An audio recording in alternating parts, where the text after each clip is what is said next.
Keith, on the coalition's plans when it comes to the migration numbers, is this viable in an economic sense? Would this damage industries like higher education if you went ahead with something like this? Kieran, it's not only viable, it's essential. We have, in effect, a recession per capita right now. The only reason we don't have an official recession is because migration numbers are artificially propping it up.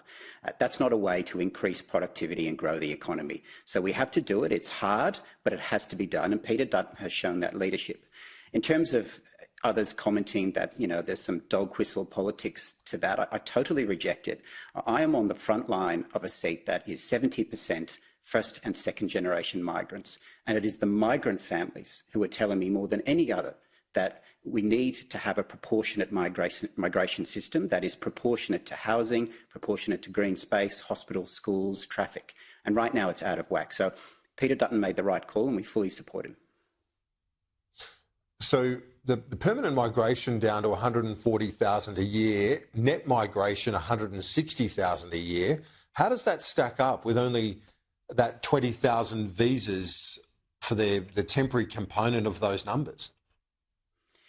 Well, how it stacks up is that Peter Dutton has deliberately built in a system that addresses the urgent need to bring the number right back now and then has a lockstep to bring it back up over particular years. There will be specific carve-outs for trades that we need to boost housing and also in the care economy, and we will look at those specifically. But this is all about the competence of government. And what we have seen from this government in this portfolio in particular is incompetence. And that's not about ideology or partisanship, it's just about getting things right for the interests of all Australians. Has there been too much said? Many economists critical of Jim Chalmers and his fiscal policy and saying it's inflationary and so on. When you look at where we are on the unemployment rate up to 4.1%, I'm sure you speak to many small businesses, I do, and there is a real softness in the economy that maybe some of the economic pundits aren't picking up and just maybe the Treasury has got this right in terms of their numbers. Look, maybe time will tell whether the RBA or the Treasury are right on their forecasts. And in the interest of all Australians, I hope the numbers are favourable. But when we see an uptick in unemployment, there's real families and heartache behind those numbers.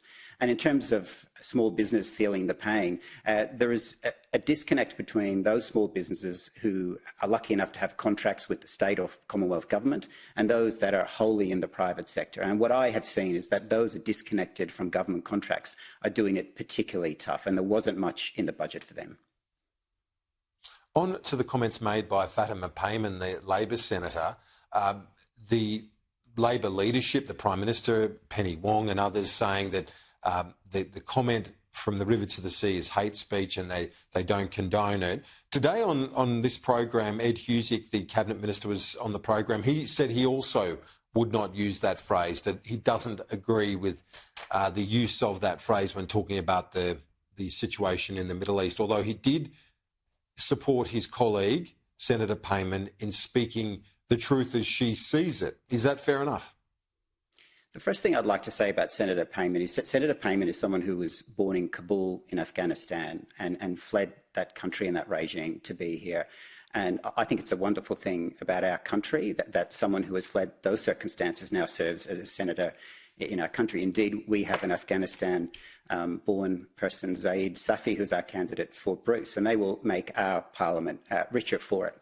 Senator Payman has also spoken out in the Women Life Freedom movement for Iran and has also spoken out about injustices in Afghanistan. But when she spoke out about those, she didn't engage in the sort of propaganda that we saw at the end of her address. She didn't need to make that statement, and she did it in a provocative way, particularly knowing that the Prime Minister had called it out and said what we all know it to mean, which is the destruction of the State of Israel and the end of a two-state solution. I think she could have expressed her heartfelt, understandable emotions at the loss of any life. No reasonable person would deny anyone that. But then to finish it the way she did, I think that was a step too far. The other point, and I want to just mention this, one of our viewers, a Jewish woman, has emailed me and taken issue with something that was said in that interview, and I want to put it to you just in clarity to provide a bit of clarity around this discussion. The minister said that there are 35,000 civilians that have been killed. The viewer that has emailed me says that I should have pushed back, saying that's a Hamas health ministry figure. And to that extent, that viewer is right, that is true. Keith Wallahan, what do you say to the argument that where those numbers are put forward with Hamas ministry and health ministry figures as the argument for why there needs to be a greater international pushback against Israel? Look, I understand why the viewer would have said that to you, and she is right, but it's a distasteful debate because, you know, where do you land? You say, or what number of civilian deaths in any war is something people are comfortable with. I don't think that's an area anyone wants to go into, but it is a fair point that there is a real war on the ground in Israel and Gaza, and then there is a propaganda war. And we've got to be careful here in Australia that we're not engaging in a propaganda war. And again, I think that is the issue with Senator Payman's comments. She finished with an exercise of propaganda. And when you engage in propaganda, you are fully supporting the propaganda campaign of Hamas. And that's not in Australia's interest. That's not the right thing to do. And I think she should reflect on that. Keith Wallahan, thank you for your reflections today. I appreciate it. We'll talk to you next week.